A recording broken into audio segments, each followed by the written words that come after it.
So I'm gonna let y'all into the mind of a maniac real quick. So I already leveled off all these trays. They ready for plants, which I'll do tomorrow. But each one of them has a hole right there and then a drain hole right there. Every single one of them. So what I'm gonna do is I'm gonna take a quarter inch drip line. It's gonna go through all of them. I've already bought the lines. I've had it for a year, just haven't used them.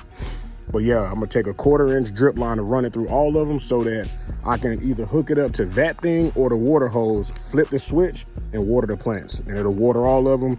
The drain holes are roughly about 2 inches high on all of them.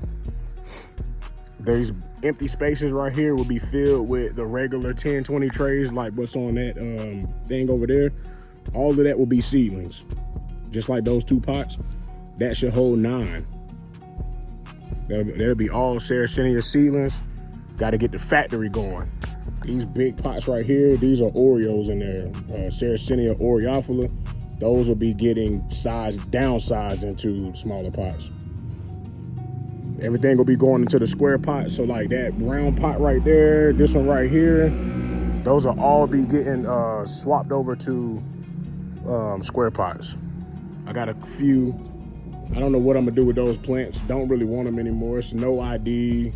They just some filler plants that my daughter was taking care of, but she got a whole bog now, so she don't pay that one pay those any attention anymore. But yeah, all these round pots will be getting repotted into square pots, inspected for rot. You know, I'm doing this so that I can really control how much water these get, and they'll never really be sitting in water for longer than a day or 2 at a time, because it'll only be 2 inches, 98 degrees, black tubs, it'll evaporate quick.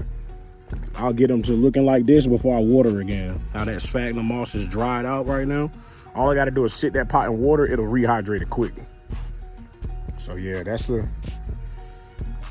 what's coming up. The bio garden it's just dormant. Everything's dormant. But yeah, that's my little winter update. But that's about it. I ain't really got nothing else cracking right now.